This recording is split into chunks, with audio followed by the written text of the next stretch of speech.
All right, hello everybody. Welcome back to the December edition of Form Check Friday.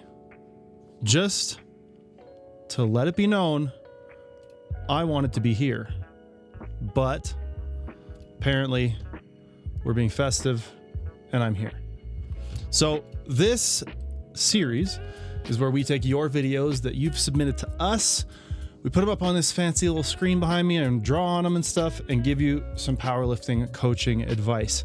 I've been in this game a long time. I've coached a lot of people. I've done some cool stuff as a lifter myself, and we made this series so that we can give a little something back to our community. If you're interested in submitting for Form Check Friday, there's a link at calgarybarbell.com. Should be pretty easy to find. I think it says Form Check Friday up at the top, and you click that. It's a good start. So yeah, for calgarybarbell.com, go there if you want to send videos in. But let me get down to it here. So we're starting off with our first submission from Huey. I don't know. I'm probably saying your name wrong, and for that I apologize, but we're going to take a look at a deadlift. All right, so Huey here is pulling a 202 kilo single and then a 187 set for 3 at, he figured, about a 9. Now, he's not training for a powerlifting competition right now, and he says his biggest issues are problems with the slack pull and a slow lockout. And he says he tends to set his hips a little bit lower when he's approaching a heavy single versus how he sets them on, you know, his working sets. So first off, let's take a look here and see how we're setting things on the heavy single. So we definitely get pretty far back here, and I think we might even be potentially like too far behind the bar, right? Especially if we're reaching the hips down and back, we might be getting too far behind the bar. You can see there, as you initiate the pull, we get pulled forward, right? And then on your rep work, you set yourself a little more kind of where you want to be with your upper body, and we don't end up getting pulled forward quite as far. Now, I think the issue we're seeing here in terms of the slow lockout is due to this like little bit of flexion in the low back and having the pelvis, you know, kind of what's the word, posteriorly tilted, right? So if this is the front of you and this is your spine, this is your pelvis, right? If we're tilting it this way, that's anterior pelvic tilt. The water, if the pelvis were full of water, the water would fall out of the front. Posterior tilt means if the pelvis were a bucket of water, the water would fall out the back. Anterior pelvic tilt, posterior pelvic tilt. What we're seeing here is posterior pelvic tilt, right? The pelvis is tilted in this way. And usually, as you can see in those illustrations, the lumbar, the lower segment of the spine here, this part here, is going to be flexed as well. Now, what that means is we're starting off with a certain amount of lumbar flexion. We get to the top at lockout here, and by about, let's see, this part of the range of motion, we've got almost full hip extension, right? So the hips are extended, but we still have this flexion in the lumbar to try to make up. Now, the muscles that extend the lumbar spine are not as strong as the muscles that extend the hip joint, right? So if we finish with hip extension, we've got the glutes, the big muscles that make up your butt. Those are going to be driving the extension. If we finish with lumbar extension, then we have these small muscles that run up and down your spine called erectors. Those are going to be finishing the extension. So what I'm getting at is that if we can change our pelvis and lumbar position slightly, so when we're pulling in, if we can try to aim to get a little bit of extension here, I'm not too worried if there's some flexion in the upper back, right? The upper back tends to be more built for extension, right? Like it's easier to get a little bit of upper back extension at the top versus trying to get low back extension at the top. So when we're pulling in, number one, I want you to bring your neck out of extension, because sometimes if we're extended here, we'll end up getting more extension in the upper back, which makes it harder to get extension in the lower back, right? We only have so much manipulating the spine we can do with our hip position. And I don't think that's an issue with hip position. It's just the way it is. So if we move the head so we're more neutral instead of up like this, sometimes that allows us to put a little more intentional flexion in the upper back, the thoracic spine. And that leaves a little bit more slack for us to pull into a little more extension in the low back or lumbar spine. Now, I can't see this lift from the front, but if I could, I might be encouraging you to maybe narrow the stance and try to push the knees out a little bit. And that's one way we can try to create this space to get into extension here a bit better, right? If the knees go out, sometimes what we see from the front is your torso will kind of run into your quads, right? Making it tougher for you to get that extension.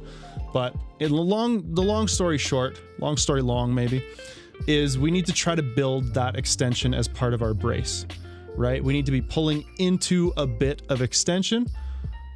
I don't know if like pulling the slack is necessarily the issue here. I think it's more of a positional thing. Now, a lot of lifters will pull with some flexion. It's not a bad thing. You're not going to hurt yourself. You know, you've clearly been able to train like this for a while and get to the point where you can handle, 400 and some pounds at whatever body weight you are. So we're not weak. This position isn't terrible, and it's not like we're not able to lift here. But I think if we can fine tune it a little bit, get a little bit more extension, that's going to be a big thing. That's going to be a real enabler in terms of alleviating that, specifically the tough lockout, right? That's one of the biggest issues we run into with having that little bit of flexion in the low back. So that would be the biggest thing I would work on. In terms of how you work on that, I would program a couple of different things. Number one, I would program some low back specific work, maybe some glute ham raises or low back extensions. Focus on building up the erectors. So if we do lose that position, at least we're strong enough to get through it with more weight. Another thing I would do is program maybe some pause deadlifts. Start off really light with those so that you can be in like a perfect position, barely push the bar off the floor, pause and hold that position, and then push again, starting the deadlift, right? If we're going to do a pause deadlift, we want to be pausing like here, right? Just as the bar leaves the floor. And that allows us to really build up the ability to hold extension in the bottom of the range of motion, which is where we're going to lose it more than likely. So that when we get to the top, we don't have to make it up. You could also use some RDLs or stiff legs to, again, work on hinging in that position and strengthening those muscles at that joint angle. But I digress. That is my advice, and best of luck to you, Huey. Up next, we have a squat. And this squat is from Michael. So let's talk a little bit about Michael. Michael is doing 216 kilos here, close to an at 10. So Michael is training for a meet. He said he's always struggled with squat more than the other two lifts. Above 200 kilos, he feels like he stays too upright. When he braces, he says he's trying to tuck his pelvis and find his glutes, which contributes, he feels, to him staying more upright. This is his last heavy single before he hit 200 kilos at comp, which was max effort. I think 220 was what he said. I think I miswrote that down. So let's take a look at this squat and see what we can see. Right. So I think the pick and the walkout look pretty good. I feel like maybe there's some upper back position things happening here where we're in like a little bit more flexion with the upper back than we want to be. Shoulders maybe a bit forward. Like I feel like the shelf is maybe not super tight. So you might want to play around a little bit to start with grip width, shoulder position, and just trying to really build a stable shelf. Now let's get into the squat itself. So there we go. At that point, we're getting squat command from the head referee. Then away we go. Big breath and brace. So descent looks pretty good, but one of the things I'm noticing here right off the hop is that number one, we're super knees forwards, right? We're going to hit a point in the bottom where the knees won't go any further forwards and we have to dip back to get to depth, right? We are certainly pretty upright. right? And then as we get stuck, head comes up, which means generally we're trying to regain some lost extension here. We've got feet out slightly wider than where the knees end up. And yeah, we're looking like we're pretty straightforward from the hips. So I think one of the things that might be happening here is we're kind of trying to fight against our hip anatomy in terms of how we're squatting. You look to me like perhaps you are a more comfortably a narrow stance squatter, right? This to me looks like, okay, number one, I'm not 100% sold on this depth. I think we're maybe a tiny little bit high. And I think with this positioning in the bottom and how much we come back out of the hole, right? We're not really in the hips on the descent, right? We're very knees forwards. We're not keeping as much pressure as we could and should be towards the back of the foot, meaning that we're sitting into the hips and hamstrings. And then we hit the bottom and we need those hips and hamstrings. So all of our weight kind of displaces from here up on the front of the feet to like, okay, now we're a little more balanced. The other thing that I'm noticing here is as we hit the bottom, that bar does do a little bit of a roll up on us, right? It's kind of coming up on us a little bit that way, and that's probably why we're craning the neck back and fighting for that upper back position. But the biggest thing I think is that we're having a hard time getting to depth based on how your femurs and your hips are oriented, right? Like your knees clearly want to be closer together to be able to push through heavy weights. So a lot of the times when I see that, I'm like, okay, well, let's just let your body do what it wants to do. Let's not fight against your body, because in a lot of cases, it's like, okay, well, your anatomy is just not built to be like a wide stance squatter. And if you got your feet narrower, then relative to your feet, your knee position would be maybe more over them or even slightly outside of them, which sometimes if feet are here and knees are here when we get to depth, and then knees come in to come straight above the feet, that can be a recipe for like, okay, we get that extra little bit of dunk at the bottom, but we don't totally lose position. Whereas if our feet are here, and as we descend, knees are maybe in line with feet, maybe even slightly inside of it. And then as we come up, you know, knees move into here. A lot of the times when we have that internal rotation, right? When we have the adductors having to like take over a lot to help with that hip extension, we end up losing a decent bit of like hip extension power, right? We end up not really being able to do as much with the hips and hamstrings out of the bottom as we'd like, right? We end up kind of on the insides of the feet a little bit. So that would be one of the first things I would look at, right? Is I would look at, okay, can we get a bit better shelf built so that that bar's not rolling on us in the bottom? And number two, can we play around with stance width, toe angle, and maybe even flats as an option in order for us to play into allowing the femurs to kind of go where they want to go, both on the descent and then therefore on the ascent on the way up. Try that out. Let me know how it goes. Okay, let's get into another deadlift, shall we? Bada bing, bada boom. This is Nicholas, 160 kilos, triple at 6 or 7 RP. Nick is training for a comp. Says he's been struggling with his deadlift for quite some time. His biggest issue is some back rounding. He's wondering if there's a lack of engagement or a poor brace, and is training for his second meet in June. So, first thing I'm noticing here, like first rep, this back position, honestly, pretty much fine. Like this little bit of rounding, this is the kind of flexion that is like, look at this segment of the back, right? A little bit rounded, and then look at this segment of the back. Pretty straight, pretty neutral range. This to me is a totally acceptable back position. However, I think this, again, the neck craning pulls a lot more tension to the upper back, which again can make it a little bit harder to get extension in the low back. So when we're doing this like overextension of the cervical spine of the neck, sometimes that can throw us off a little bit. What I'd recommend is pack that chin down and back, right? It's going to help you get a little more out of your lats. It's going to help you just hold a little bit better position. Now, lower body looks like it's working pretty darn well off the floor there, right? We get a good push. We're relatively smooth. We're holding torso angle as we get going. We're finding a decent amount of tension. We're maybe almost a tiny bit soft in the knees. I would love to see this from the front, because I think in your case, I would almost have you widen up stance and like knee position ever so slightly. And yeah, as we get into this final rep, yeah, we're starting to see that position break down a little bit, right? And again, like, okay, so let's look at a couple things. I want to compare this final rep to your first one. So we're going to compare hip height. Let's see, that's like front of shoulder. That's probably about good. So let's compare that to our first rep.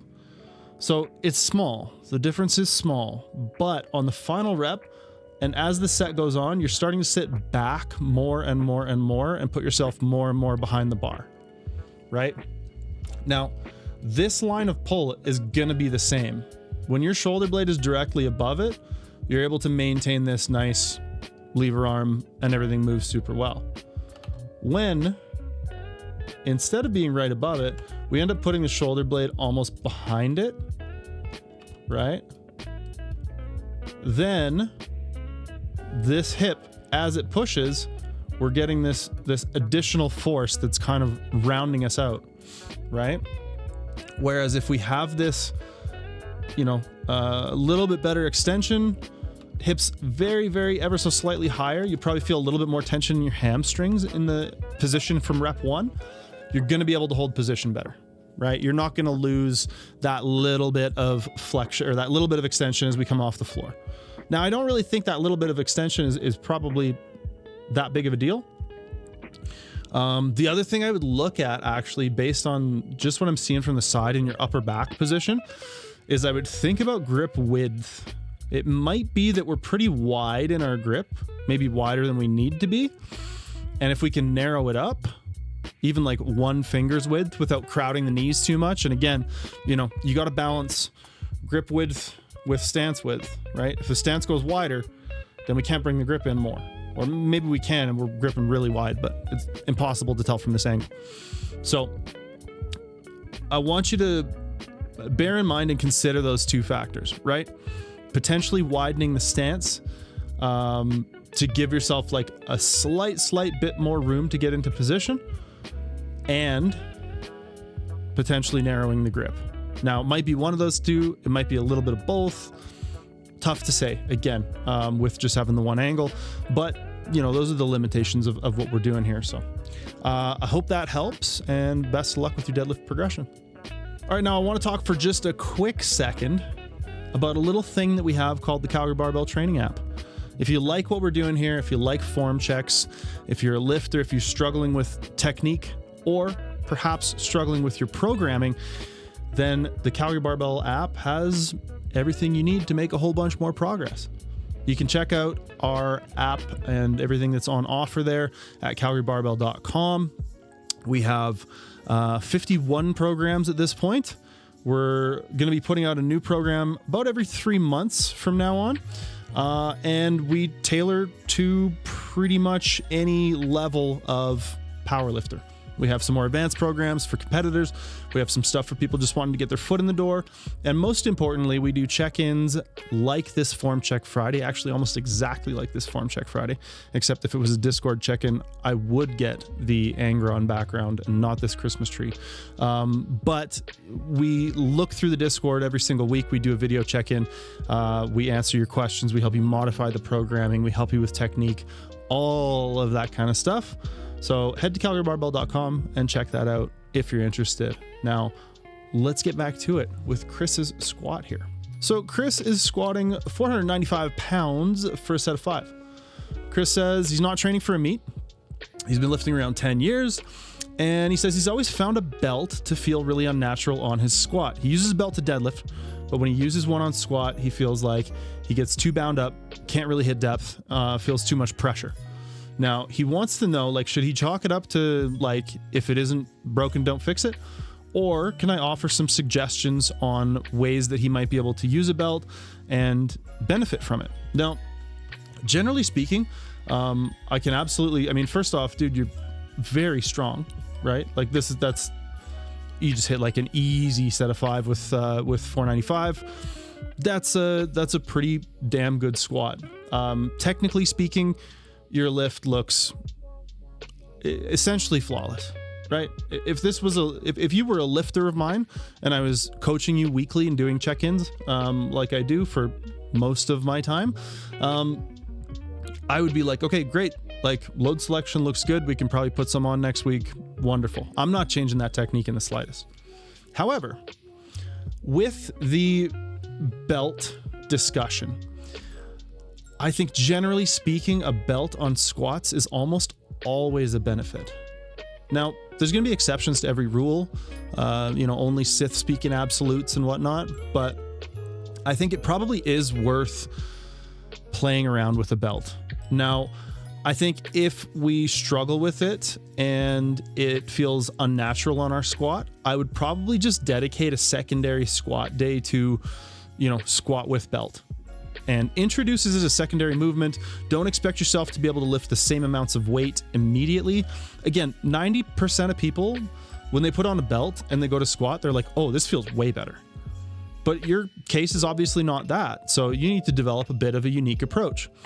And by implementing it as its own variation, it takes a lot of the pressures of, okay, well, I'm doing my comp squat today. I did 495 for 5 easy last week. We're going to go 505 this week. And I'm going to add the belt, right? Maybe you put the belt on, it's like 405 for 5 is what we're going to squat today, because we need to figure out how it feels to get to depth with the belt. One thing that might be happening, right? You mentioned that you found like it's too much pressure, right? And you have a hard time hitting depth.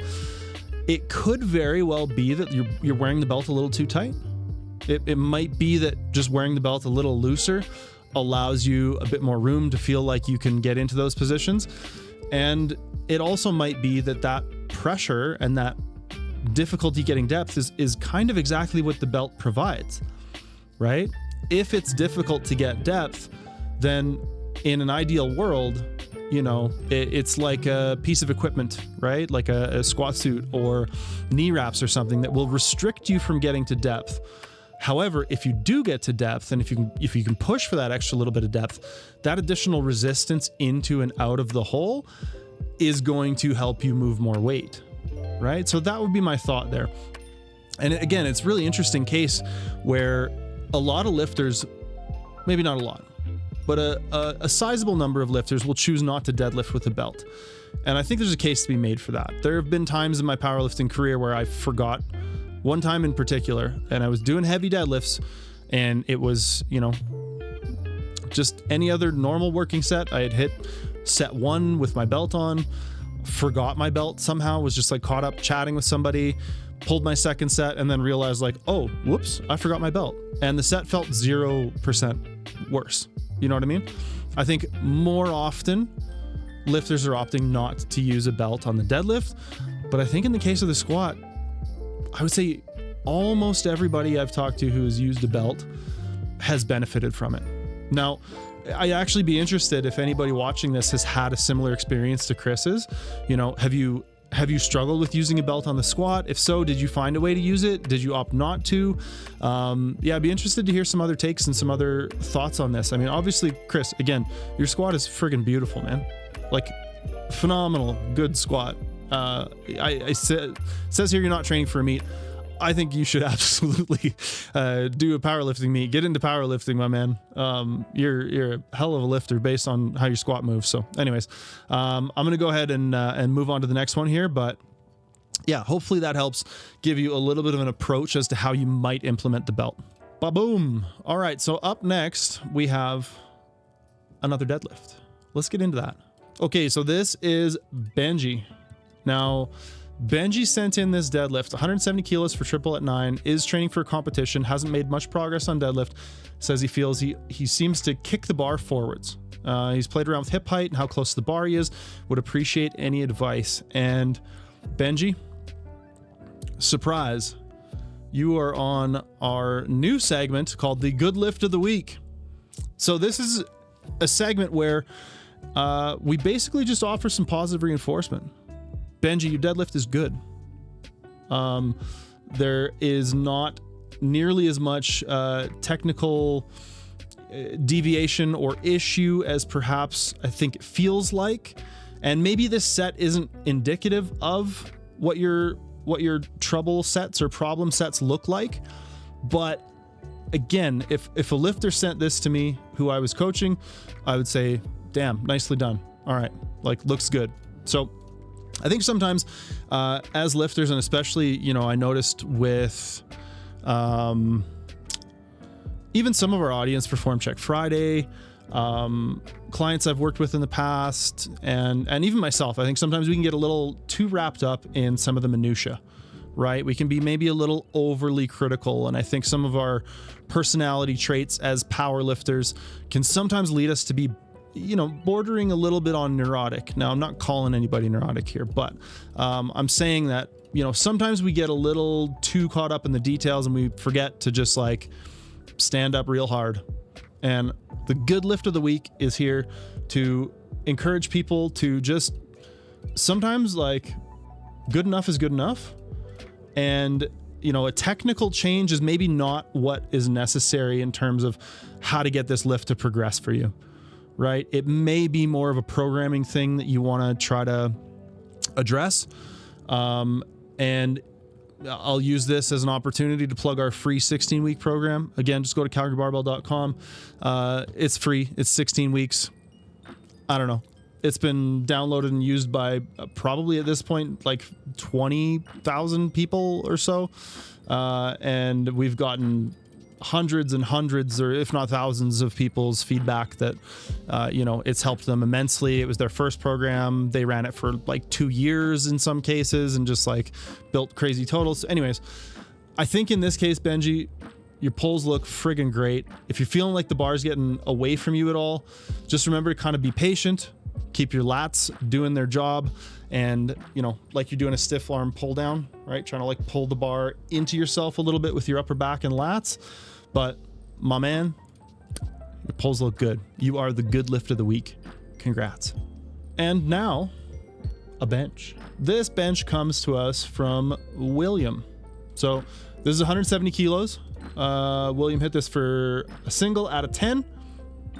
He said he recently PR'd this 170. I think he sent this in September, and figured he'd like to hit 180 by the end of the year. He also laid out some other goals. So 180 by the end of the year, 200 kilos by August, and then 215 by the end of 2026. In the past 3 years, he said he went from 80 kilos bench to the 170 we're seeing here in the video. Just looking for some general technique advice.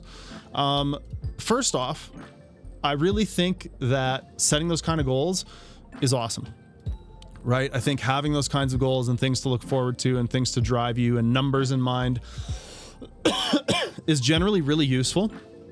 And it's good to have, you know, a little bit of a driver like that.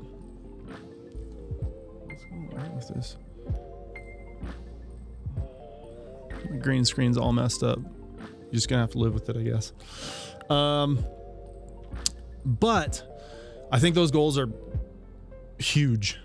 Like, those are massive goals. So this was September, October, November, December. So 4 months from this to put 10 kilos on your bench. And you know what? You might be like a gifted bencher, and that might be totally doable. Yeah, I might just leave it at that. I don't know if it's my place or if I care that much to like tell people their goals are too big, because I don't know that that's really a thing. I think people should have big goals, and, you know, just understand that those are big goals. And if you accomplish them, more power to you. If you fall short, try not to beat yourself up too much about it, right? Most importantly, I think, is that we have good training and do good training and try to build sustainable long-term habits, learn to enjoy the process, blah, blah, blah. Okay, shut up. But you know what I mean. So anyways, let's look at this bench and see if we can offer you some technical advice, right? I think generally speaking, your bench is actually really clean, right? You look good out of the rack. Back is decently well set. I think that's one area we could probably tighten up a little bit, right? Is like just watching this unrack, right? Shoulders pop a little bit forward on the unrack. We pull the bar out. We're a little wiggly here. Again, this is a PR weight, so understandable. But the tighter we can get that upper back locked in, and not necessarily pulling the shoulders back more or down more, but just keeping the muscles around them contracted tighter so that when we unrack, the whole upper body and upper back is just like unmoving, right? It's just locked in. You're a big concrete block. That way we're gonna get, you know, the most pressing power. The other thing I think we could work on a little bit is maybe being a little bit more intentional with our foot position and leg drive. I think as we come down, you know, we don't necessarily have a whole lot of leg drive going on. As we press, yeah, we got a little bit, but that's one thing I think we can work on. Now, if we notice this press, one thing we want to work on if we are training for a competition. Now, this is borderline a heave, a sink and heave, right? Now it's close, but if we watch this, bop, bop, bop, we got our little pause here, right? And then right before we press, sink, and then up. So we got to watch out for that, right? Now this lift probably passes. I think it's got to be maybe a little more egregious to get called, but it's definitely on the line. Now, we need to be able to press from the lowest point of our sink if we're going to sink like that. And a lot of successful benchers sink. I definitely don't have anything against it. You know, I did it for a while when I was 120. I don't know if it benefited me at all, but I definitely tried it out because I was like, yeah, a lot of really good benchers, especially in bigger weight classes, use that little bit of like a sink and then press from the, you know, a little bit of a heavier touch. So I'm not telling you not to do that, but what I am saying is if you're going to sink, make sure you're pressing from the lowest point, right? We can't touch, then sink and press because that is against the rules in a meet. I think, yeah, probably the foot position could be a little bit better, right? Based on the fact that we're seeing some like wiggling here. I think we could find a placement where the feet are a little more anchored, right? Where we're able to actually drive into the feet more to provide more support, perhaps keep ourselves a little bigger in the upper body, right? Like keep those ribs up higher, reach up higher into the bar. So even if we do sink, there's less range of motion, right? We're more locked in up there. And then when we press, and again, this is just something that's going to happen sometimes with max effort lifts. So I don't necessarily know that this is a technical issue, but you know, the more you can nail things like this down in your training lifts, the less likely it's going to show up when we have, you know, 105% on the bar. But watch what happens as we press, right? We see some shoulder looseness, like I talked about on the unrack, but we also see the elbows come out like a little bit prematurely, right? So as we press, we're flaring, right? And we end up kind of like, this is the point of the elbow. Now, if we keep moving forwards, we'll see a lot of that like elbow tuck and flare. And then we end up kind of getting that bar back the way we want to move it. But what I'm getting at is I think we want to try to be a little more conscious of bar path. As we press, we want that bar to come slightly back and then up. Now, in general, again, you do a pretty damn good job of this and it's a max effort lift, but you know, we're here, so I might as well be really nitpicky to try to offer you something that's actually going to help you, right? If we can be a little more conscious of that bar path as we press, and also of just maintaining, again, more upper back tension during the touch, even if we're a heavier touch, the amount we sink is going to be limited, is going to be limited by how tight our upper back is, right? So if we sink a bunch and the upper back goes, we're going to have a whole lot of position to try to make up as we press. If the upper back stays super tight and we sink, we're going to be still really tight across the pecs, delts, and everything, and just have a more of a springboard start, if that makes sense, right? So maintaining that upper back tension, playing around with your foot position. I think probably moving feet out this way slightly or out this way slightly, and really trying to focus on using those feet to solidify your position throughout the bench, right? We don't necessarily want to be using too much leg drive as like a jolt when we start the lift, because that's when we start looking at issues where the butt comes up. But anyways, that is what I'm looking at. That is what I'm seeing and thinking. And I really do hope it helps you, man. I hope that you are like breaking powerlifting records and, you know, building one of the biggest benches in wherever you're from. So yeah, like I said, I'm not going to sit here and tell you your goals are too big. They are big, but whether or not they're too big, not for me to say. All right. That's it for me. That's it for this month and this year from Calgary Barbell. Maybe we got some more educational videos or something. I don't know. But that's it for Form Check Friday. So I just want to offer a very heartfelt thank you to everybody who tunes in, to everybody who's supported us for a whole lot of years. Last year was 10 years of Calgary Barbell, 10 years of us doing this, and we couldn't do it without all of y'all. So from the bottom of my heart, Bronson's down here. He says thank you. Dylan's out there. He says thank you. And yeah, everybody at Calgary Barbell, thank you very much. Have a wonderful holiday season, whether you celebrate whatever you celebrate or don't. I'm kind of a Grinch, not a big Christmas guy, but I do think there's something special about spending some time with loved ones. Be safe out there, get some gains, get some good food, and we'll see y'all in the new year. Peace.